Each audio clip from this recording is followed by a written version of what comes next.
we're going to talk about three things.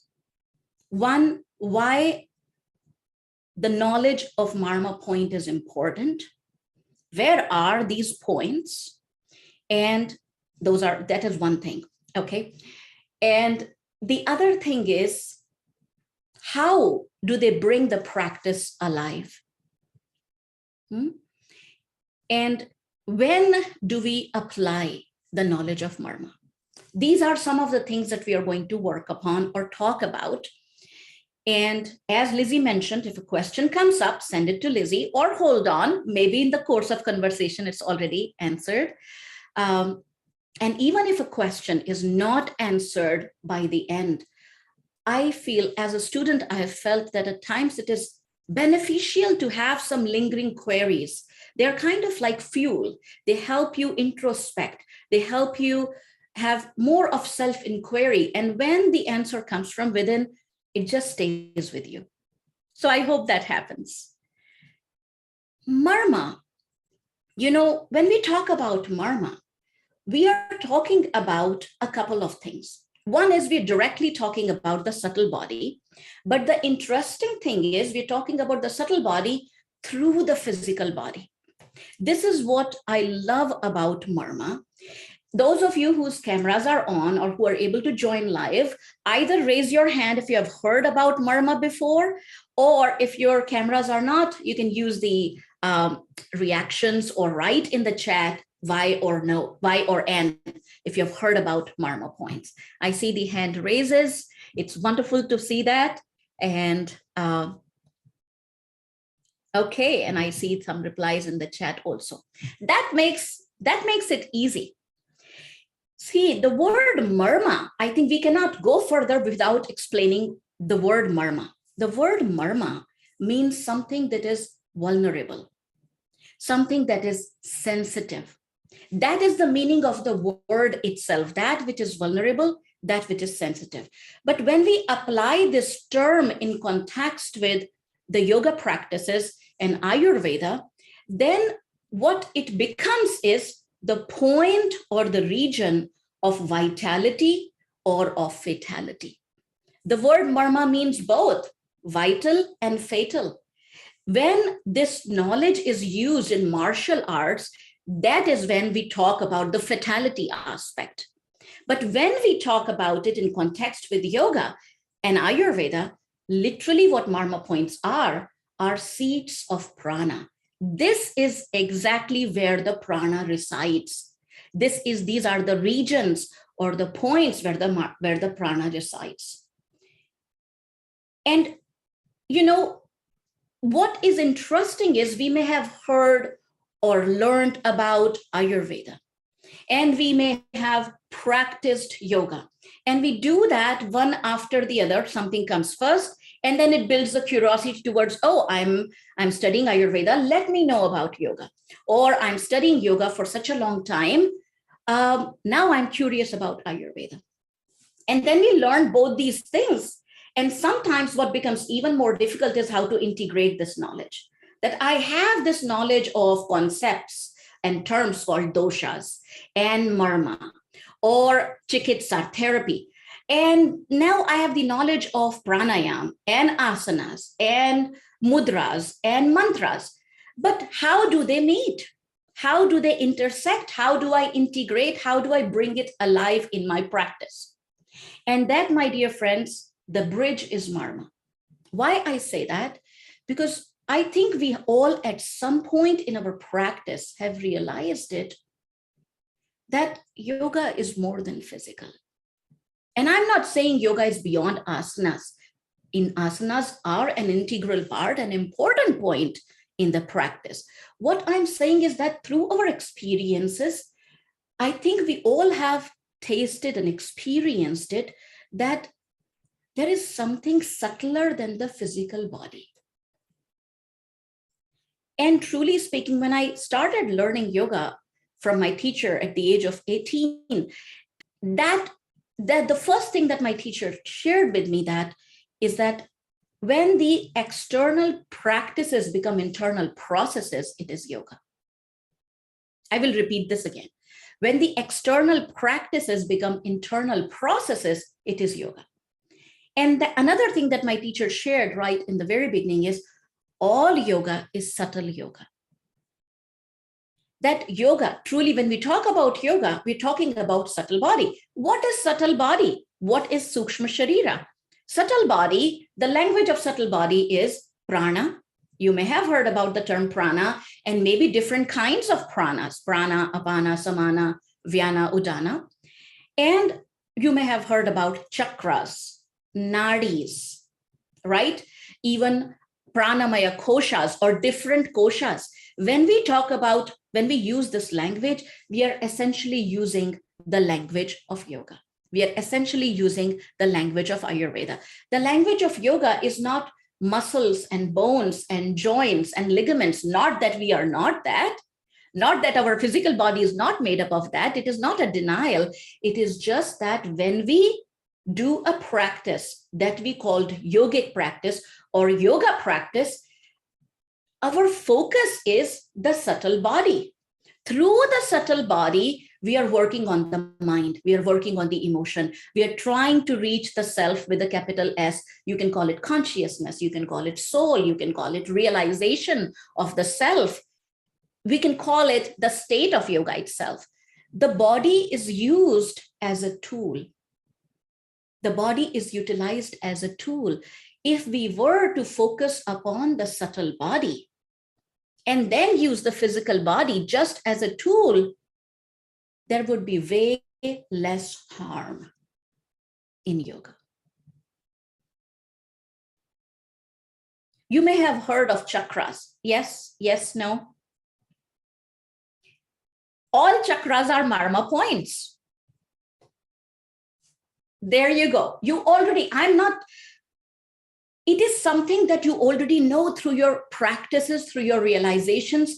But what I'm trying to say is when we know about these Marma points, we have three things.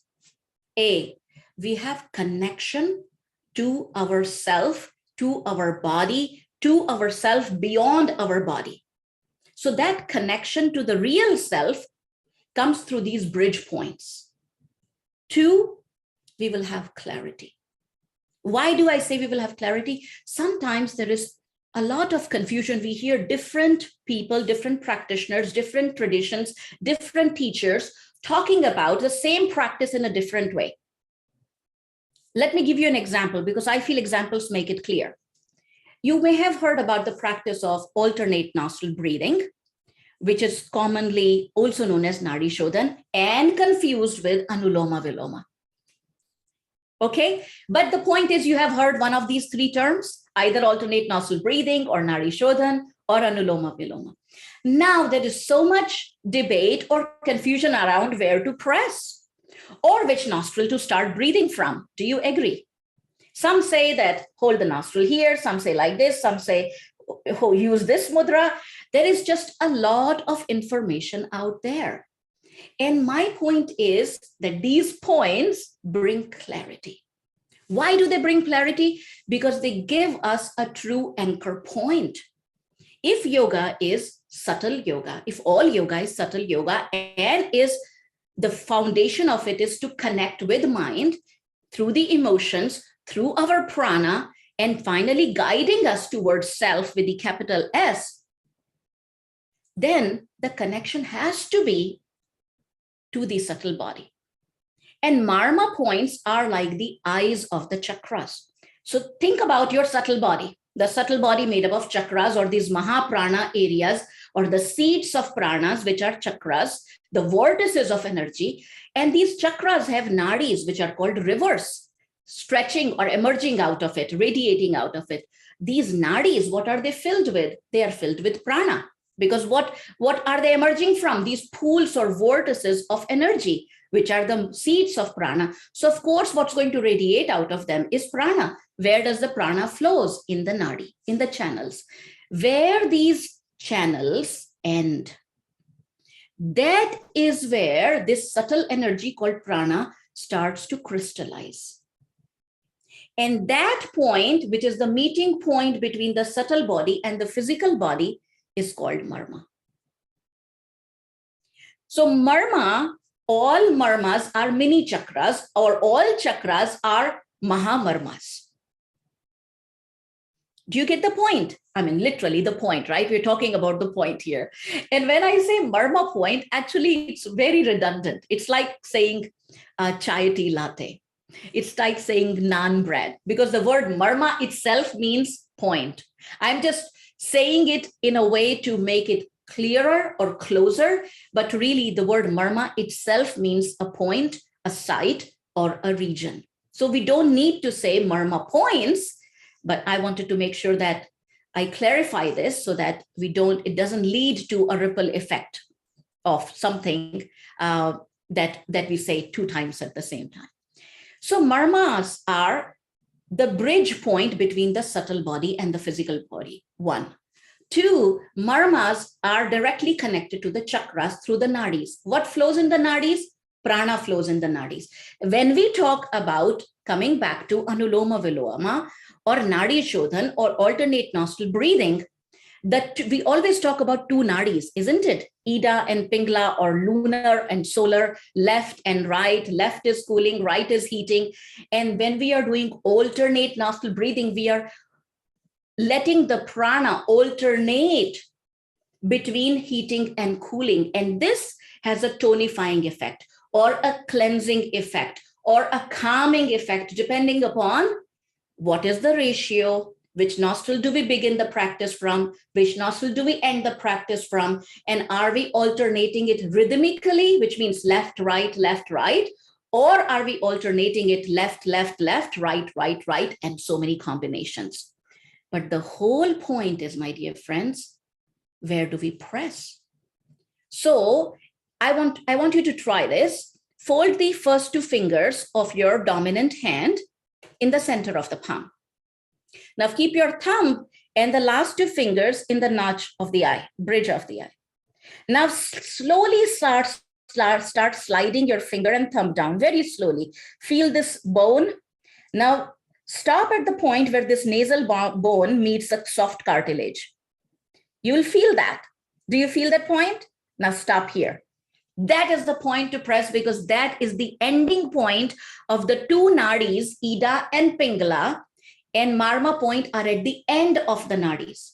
So on one end of the nadi is a Marma point, minor Marma point or peripheral Marma point, and on the other end of the nadi is the chakra.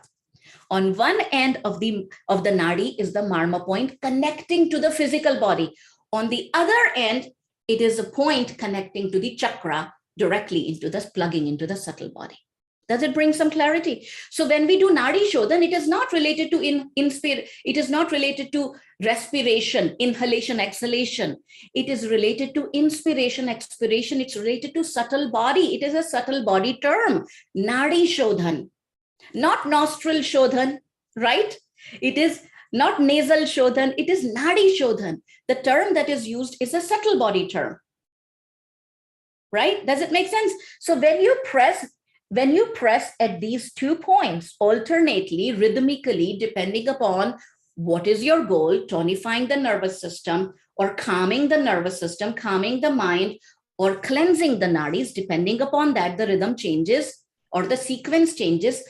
But what we cannot deny is that these are the calibration points. This is the point from where we are increasing or decreasing, switching on or off the flow of prana.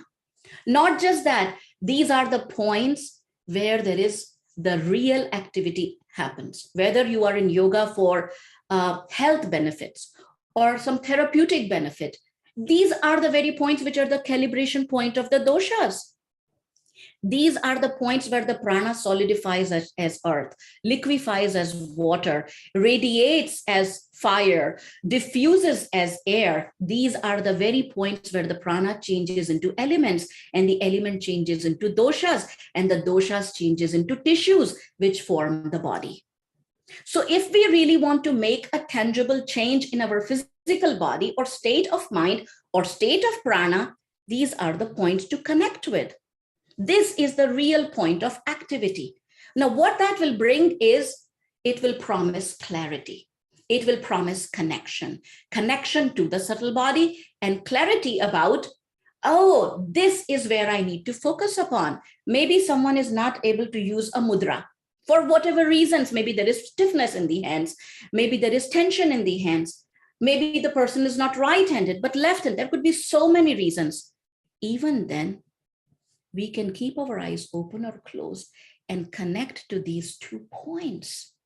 Just focus on these 2 points, because when we have this knowledge that this is where the real change occurs, I think we have got ourselves an anchor point. We have moved from confusion to clarity. Does it make a little bit of sense?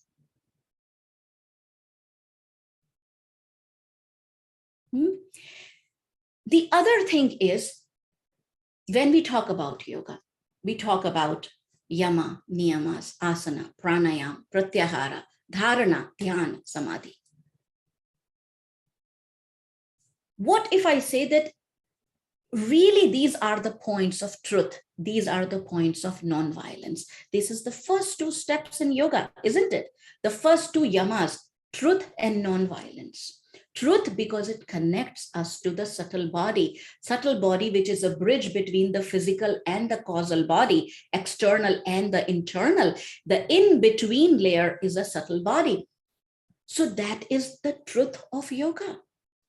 The truth of yoga is that we do yoga for the sake of yoga. Of course, we may have interim goals. We may have a goal that I want to do it for sleep, or I want to do it for healthy digestion, or I want to do it for calming my mind. We can all have individual goals. But really, what is the purpose of yoga? It is yoga. And when we connect through the subtlety of the body, and subtle body can be abstract, and that is where I find the knowledge of Marma to be empowering, because it makes something abstract tangible without diluting it. It makes something subtle, abstract, more tangible without diluting it. And then we stay true to the philosophy of yoga. The yoga which tends to become a workout stays true by staying a work-in. Isn't it? Yoga is not a workout, it's a work-in. These are the work-in points. These are the work-in regions. This is the knowledge that I feel is so essential. I will say the term non-negotiable for a yoga practitioner. Because everything that you do in yoga, any kind of practice from any lineage, it will be enhanced. You will have more clarity, you will have more grip, you will have more connection, because you know how to really, from where to connect to the body, from where to connect to the Marma points. Now, there are so many Marma points in our body. Generally, what different texts agree upon is 108. And some of them are in the midline and the rests are in the periphery. But a good way to keep in mind where the Marma points are is wherever there is a center, there is a Marma point. Can we do this exercise for a moment? Where do you feel is the center of your whole body? Just sense it. You don't need to tell me. You don't need to point out. Wherever you feel is the center of your whole body, someone will say heart, someone will say belly. That is a Marma point. Now, where is the center between the left and the right? Wherever is the center between the left and the right, there is a Marma point. Wherever is the center between the top and the bottom is a Marma point. Not just that, between the 2 points, between the center and the top, wherever is the center is a Marma point. Now, this is about the midline, which is really the central axis. Not just that, even in our periphery. Take, for example, your arm, the length of your arm. What is the center of the arm? Maybe we can agree upon as the elbow. That is a Marma point. What is the center between the elbow and the fingertips? Some may call wrist, some may call it mid forearm. That is a Marma point. Wherever there is a center, there is a Marma point. What is the center between the fingertip and the wrist? The center of the palm. That is a Marma point. What is the center between the index finger and the middle finger? This web, that is a Marma point. Wherever there is a center, there is a Marma point. The center between the two eyes is a Marma point. The center between the two nostrils is a Marma point. Are you getting the point? Just so even if you don't know all the 108, just focus upon the center. Wherever there is a center, there is a Marma point. When we understand or learn a little bit about Marma point, I feel that a big thing that can be avoided and a big promise that can be lived is that of nonviolence, ahimsa. What can be avoided is violence, himsa.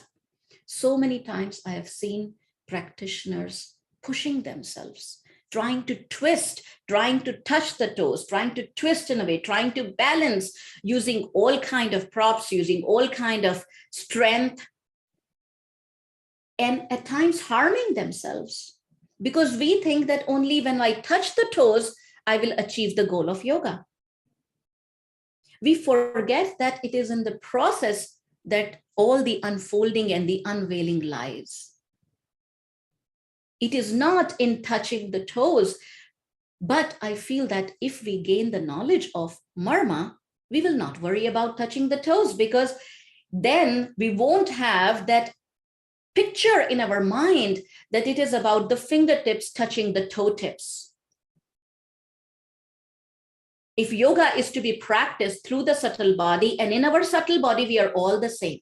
My teacher used to say that there is no difference of height, weight, anything in our subtle body. Everyone's subtle body is 108 finger units, 108 finger digits.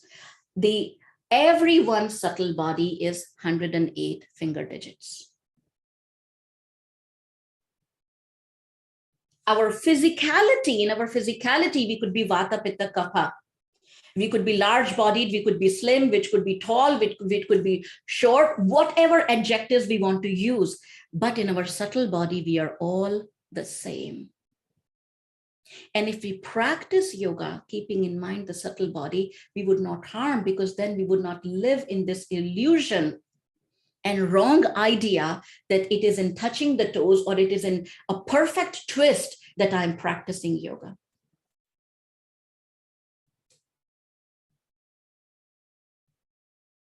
We wouldn't create unrealistic goals for ourselves that I want to stay in this asana or do this practice for these many minutes or these many hours or these many, whatever the number we add in our mind. It will create a sense of freedom. I think it creates a sense of freedom. It will steer, it will change the way we guide practice.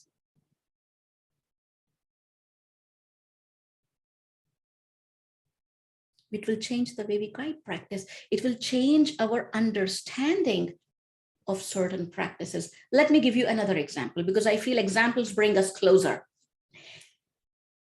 So many times I've heard this question about how to do Namaste. Is it okay to do Namaste? Is it appropriate to do Namaste? Am I appropriating, or am I doing appreciation, or am I practicing cultural appreciation if I'm practicing Namaste? One is, if we really knew the concept of marmas, that doubt would not arise how to do Namaste. I've seen people doing Namaste with fingers apart. At times in combination with asanas, or even when we meet someone.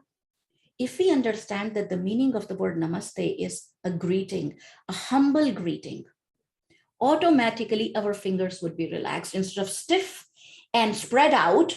If we understand that it is a gesture of union, connection, we would not create separation to start with. We would not create individuation to start with. It is a language of unity. And if we understand Marma, we would also understand that the main Marma point that is triggered in Namaste, that creates connection, is in the center of the palm, which is called Tal Hridaya. I will write down the term in the chat. Tal Hridaya. Tal means a flat surface. Hridaya means the heart of. So the heart of the flat surface is the center of your palm. And that is the main calibration point of prana flowing in all 72,000 nadis. All the prana flowing in all these 72,000 channels is controlled, directed, redirected, manipulated. Whether it is the prana going in or the apana leaving, going out, it happens through this point. Then there are 4 such points in our body, 2 in the palm and 2 in the foot soles. And when we do namaste, what happens is there are 5 other minor points in the web of the fingers, which are the points of release and the points of letting go. In namaste, we are drawing in like a laser beam the energy that is moving out, all as rivers into this pool called Tal Hridaya. And from here, the energy, the river flows and merges into the heart. Then when we understand this connection, there is no confusion about how to do namaste. Of course, we don't do like this. We are not letting the apana out. We are letting the prana in. Where? Through this point into the heart. Or through this point into the center of forehead, especially if I'm bowing down towards someone I deeply respect. For example, my teacher. Generally, the namaskar is done by bringing the hand to the forehead. Or if I'm doing namaskar to my own soul, to my own prana, the fingers are brought next to the nose. Or if I'm doing namaskara to you, then close to my heart. There is so many variations of namaskar mudra, but the point is, the bottom line is, all of that becomes clear when we have the knowledge of Marma. So I said there are 3 things that I want to emphasize upon. Connection. You see how it will make a deeper connection knowing this? 2, clarity. We will know how to practice this because we understand this. 3, cultural appreciation, because now we know the context.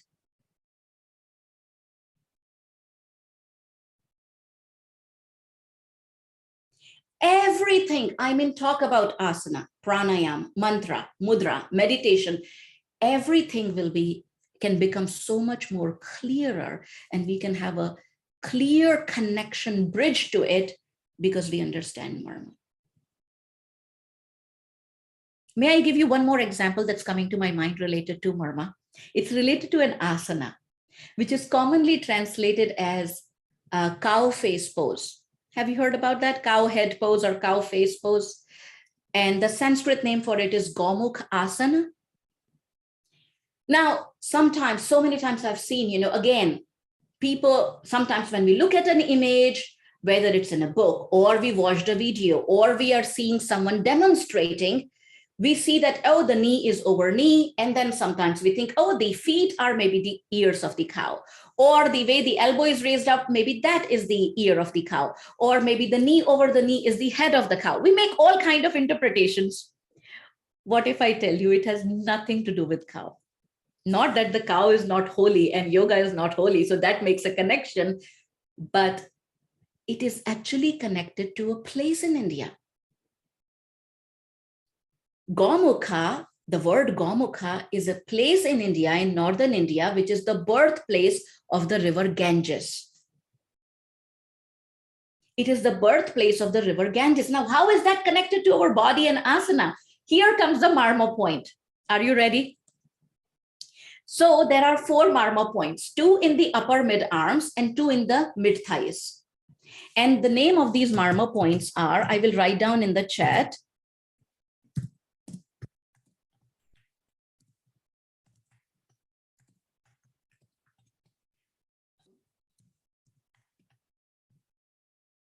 So these Marma points in the mid thighs are called Urvi, and the Marma points in the upper arms are called Bahavi.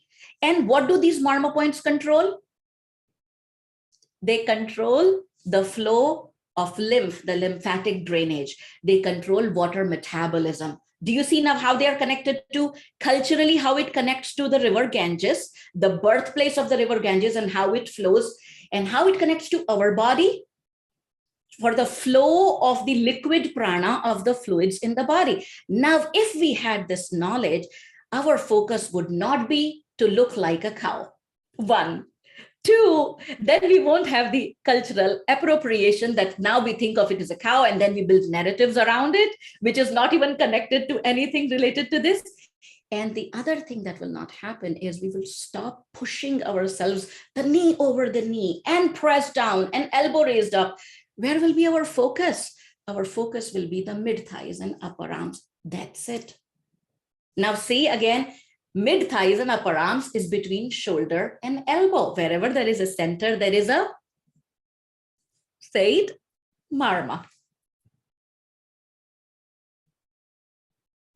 Are you getting closer to what marmas are about and how they can help us bring clarity, connect to the real yoga, and bring cultural appreciation? Whether it is in Namaskar, whether it is in Gomukh Asana. I mean, we cannot go into all the asanas right now, but I can promise you, or it is Nadi Shodhan. You know why it is called a Nadi Shodhan. We're talking about a point that can help us access Nadi. And of course, Marma is the end of the Nadi. So when you press the point, you access, you open, close the Nadi.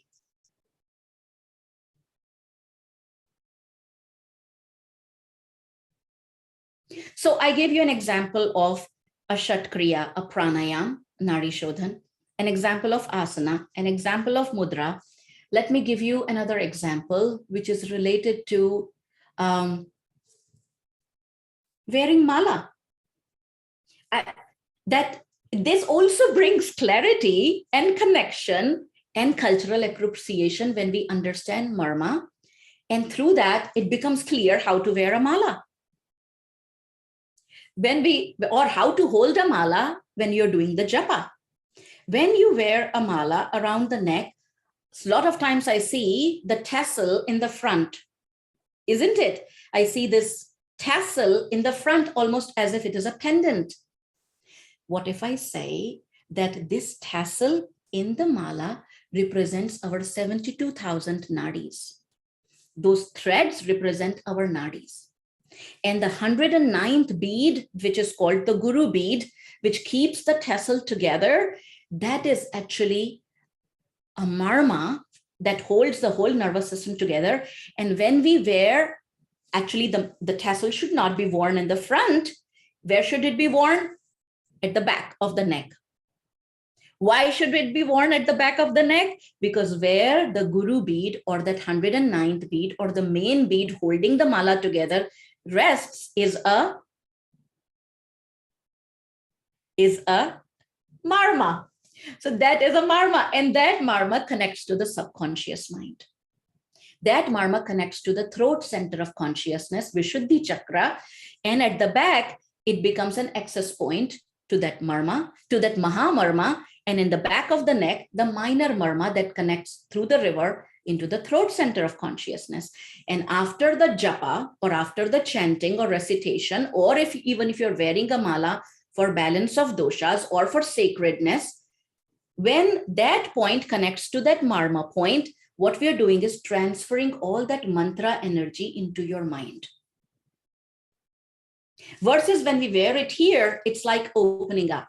So there is cultural appreciation because now you understand the context, why the tassel goes at the back. 2, you are actually connected to the subtle body. 3, it brings clarity. Why should I do like that? Because for me, in my limited journey of yoga, in my limited journey as a student, the one thing that became very quickly, very clear to me, and that too as an inspiration by my teacher, is know the why. When you know the why, there will be a real surrender. There will be a real letting go. There will be a real sincerity that will not be imposed. That will not be a compliance. I remember it so clearly. I was 18, sitting in front of my teacher, and the first thing she shared with me was she was talking about Om and Gayatri mantra. And at one point she stopped and she looked at me and she said, "Any questions?" Now I'm 18. totally new. Okay, I'm exposed to yoga, passive learning from my parents, being in the culture, and luckily surrounded by people who understand yoga. And but at the same time, it's not like I'm consciously dedicated. At the age of 18, when I met my teacher and started studying from her, living with her, and she asked this question, do you have any question? I did not have any question. I did not even know what to ask. Everything was new, and I was just thankful, and some things were flying off left, right, instead of going in my heart and in my mind, they were just, going everywhere else. So I did not know what to ask, but she made it very clear that, Indu, if you want to understand yoga, and ask questions. And she also said immediately after that, if you are not going to ask questions, then I will assume that you know the answer and I will start asking questions. Well, the tables were turned, and I learned pretty quickly that I need to ask, because there is no way she's going to ask and I will be able to answer. But that changed the path for me right in the very beginning. So for me, knowing the why is important.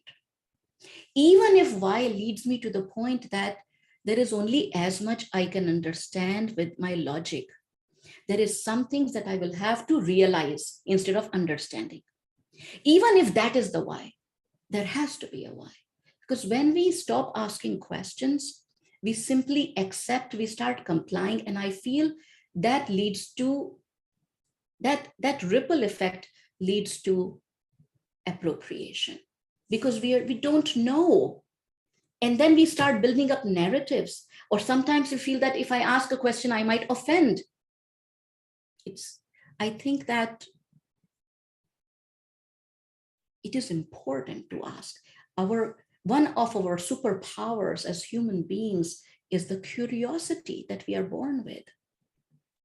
That is the first emotion, curiosity. Those eyes of the babies, wide open, grasping, reaching, feeling. That is our innate nature.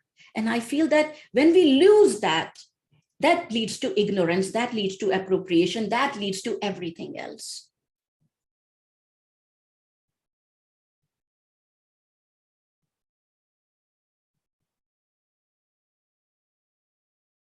One more thing. So there are examples. I'm trying to give you examples in every area so that, even if you're wearing jewelry, yoga related jewelry or sacred jewelry, there is a reason why it is wrapped around the wrist. Again, because there is a Marma point. Not, of course, it's a wrist and you can wear whatever jewelry you want. But again, in yoga, it became very quickly, very clear to me that everything must have a purpose. Nothing should be just because, just to fill the space, or just to kill the boredom, or just out of creativity. It should have a real purpose. I can count on my one hand how many teachers I had in my life so far, and I'm so thankful to each one of them. And one of those teachers shared that let every silence or every pause that is there when you share, when you teach, have a purpose. Not just what you speak, but also let your pauses have a purpose. Let the silence have a purpose. The only gap, if we don't understand, the only gap is that we don't understand something. Nothing is without a reason. Why these many number of rounds? Why start with the left nostril? Why start on the right side? Why when we are practicing Shavasana, we do 31 point, 61 point relaxations? What are those points? They are all Marma points. Marma points are the points of Pratyahara, my dear friends. Think about it. They are the bridge between the subtle body and the physical body, right? So if we have to take a U-turn, which means if the mind has to take a U-turn, it has to turn from the bridge points. These are the very points of pratyahara. These are the very points of meditation. These are the very points even when we practice Surya Namaskar. It will be true to its practice if we understand Marma. Because what is Surya Namaskar? Allowing the flow of, creating the flow of prana, isn't it? Creating the flow of prana. Now, what is the seat of prana? Where is the seat of prana? Marma. So if the prana has to flow, it will flow from the marma. Starting from the first position, the namaskar position of Surya Namaskar, isn't it irrespective of the different lineages and different styles and different numbers of rounds or positions? We can all agree upon this position. Yes, this starting position of Surya Namaskar. Now, this itself will become clear. How do we practice it? Now, when we practice Namaskar, generally, ordinarily, as a greeting, it doesn't matter. What is important is there is humbleness, not just in your bodily posture, in your gaze, but also in your hands. But if you're practicing Surya Namaskar, it's important to connect with the prana points. What is the main prana point in our body? In the center of the palm and center of the foot sole. So in order to trigger this point, now I want you to join your palms. Just as if it is a greeting, relaxed hand, and see that when you join it relaxed, it kind of creates a triangle between the wrist and the elbows. Yes? But you also kind of feel a hollow in the center of the palm, right? That point is not touching. Make a micro adjustment for me. Pull the wrist down only to the point where the wrist and the elbow are in one line. Do you feel it? Now, what happened when you did that? It was a gentle pull. Immediately from all these 5 marma, the connection went directly into the center of the palm. That marma point opened up. Now that marma point is communicating to the marma point of control of, so there is a control of prana in the palm, control of fire in the mid forearm, control of water in the mid upper arm. Do you see the connection? Prana, tejas, ojas. Now, when you join the palms like this with the center activated, that point, the prana gathering the agni from the mid forearm goes and carries the water, the ojas, and the prana, tejas, ojas starts to flow in the heart, or there is a connection between the periphery and the center. And then we circulate that prana, tejas, and ojas in the second position with stretching the arms up and gently arching back. I'm not going to go into the entire Surya Namaskar, but I'm just trying to say that even tiny bits of knowledge about marma can exponentially change your practice. And I think, I personally believe, and in my limited experience in yoga, I've realized that it does make a huge difference. It brings clarity, it brings connection, it prevents harm, and it creates empowerment, knowing that the sources of prana are inside us, not outside us, inside us. And these bridge points help us connect to them.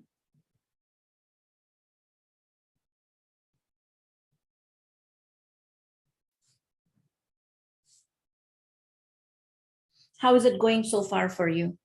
What is your takeaway so far? Write in the chat, those of you who are in the live stream, are able to make the live stream. What is your takeaway? What is your connecting point so far?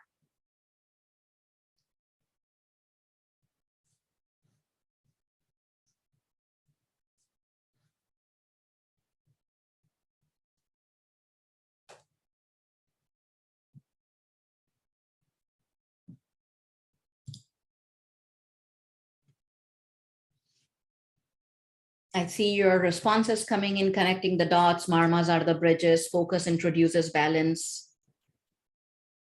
Connector of Mahabhuta. Be curious, listen, and find your centers. Absolutely, find your centers.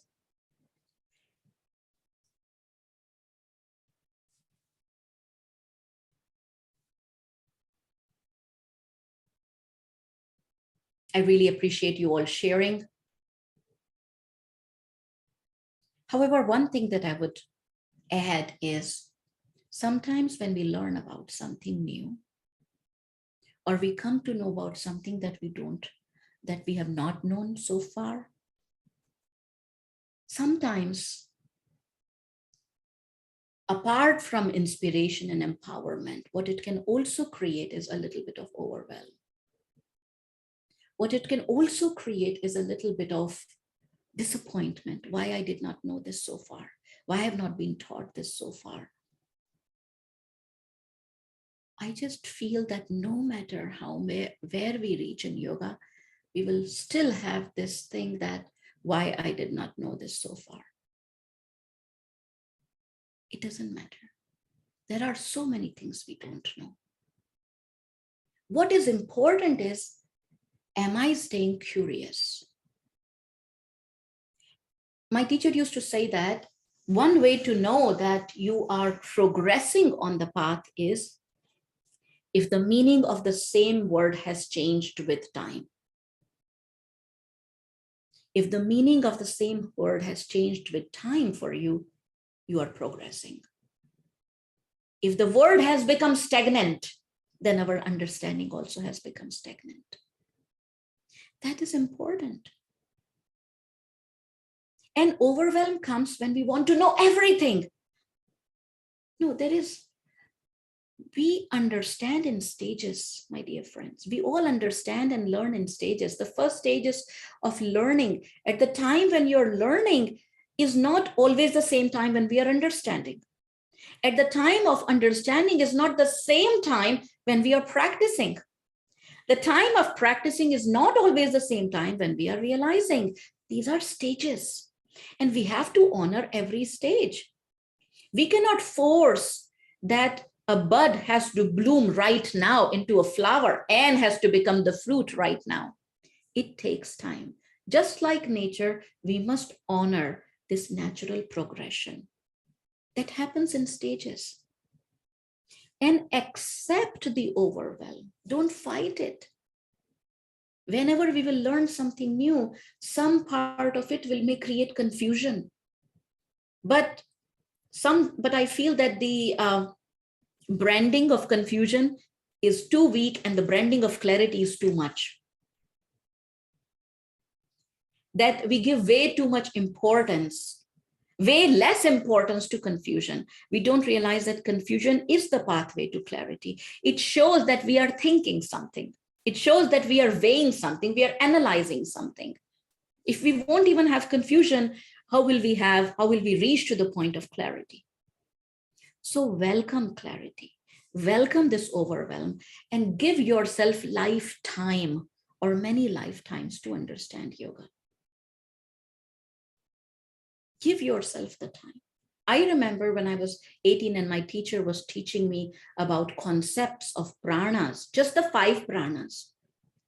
Intellectually, I could get it, but what they are really in the subtle body, I'm 45 now. I feel that I'm now able to hold the tail of it, just the tail of it, of what it meant, what I learned at the age of 18, what my teacher shared with me. It took me more than half my age to understand what it is. So please give yourself time.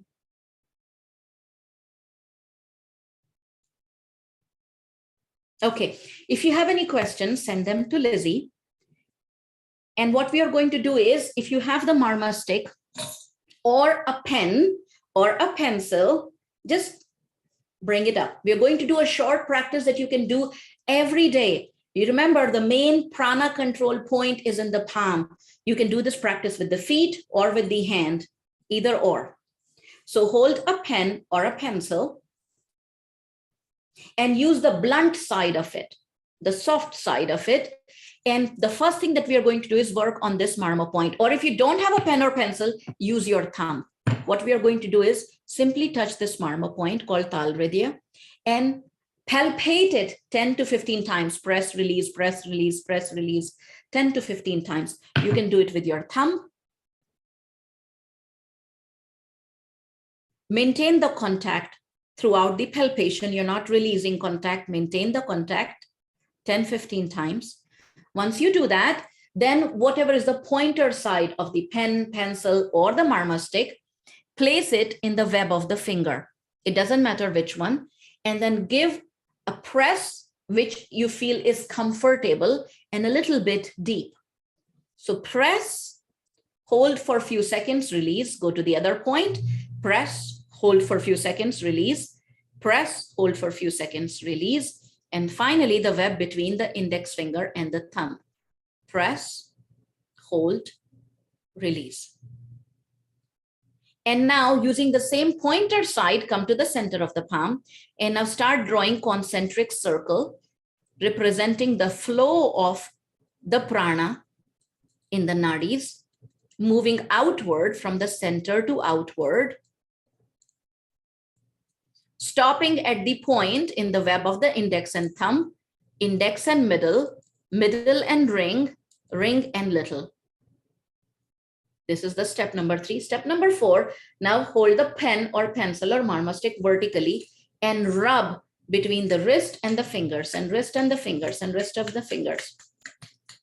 Do it 5 to 10 times till the hands warm up. And increase or decrease the pressure based on how you feel is comfortable. And if you have the marma stick, you see there are different markings on it. These are spikes and the circles. Keep moving the marma stick up and down so you get all kinds of points. And once you do that, now rub on the back of the hands a few times. It's really also good for deepening the breath. This region at the back of the hand is directly connected to the lungs, to the bronchioles. Thank you, Lizzie, for posting all these links. I would suggest you to click them, open them, and keep them open as tabs on your computer, on your device, so that you can read them later on. Okay, after this rubbing the back of the hands, simply open and close all the fingers, making a fist one by one, a few times, and then shake the hands. And relax. Just pay attention as you relax the hand, feel the warmth, the pulsing, the throbbing. And now pay attention if there is a change of taste in your mouth. If the mouth has become dry, as if you're thirsty or salty or bitter or sticky, just observe if anything has changed as taste in your palate. And this is all representation. Marma Points directly calibrate the doshas. So it's kind of communicating to the body which doshas are accumulated. If there is dryness in the mouth, there is too much vata.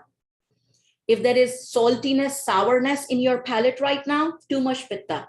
If there is stickiness, a stringiness in your mouth, too much kapha. So the body is communicating. See, the practice is a dialogue, not a monologue. We just don't wait for the body to respond. Now, if you feel any of these things, rotate the tongue, massaging the gums, keep making a full circle as if with the tip of the tongue, you want to touch all 4 wisdom tooth areas. And keep doing it till there is salivation, sweetness in the mouth.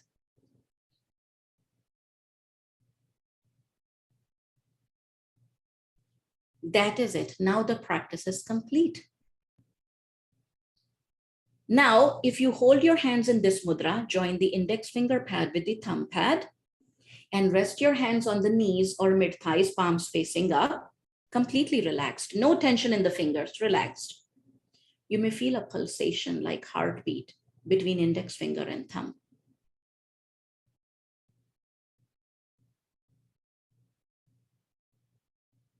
Do you feel it? That pulsation is of a marma. That pulsation is of the marma point in the center of the palm, of the prana flowing in. But instead of flowing out through this mudra, it's going back in to the heart. The awareness goes back to the heart. Through this sound, even that sound that feels like heartbeat. Whether it is mantra or mudra, pranayam or shatkriya, asana or relaxation, meditation or yog nidra, even the basic practice of truthfulness and non-violence is incomplete without the knowledge of marma. become curious about them, learn about them. Your practice, without doubt, is going to change. It's going to come alive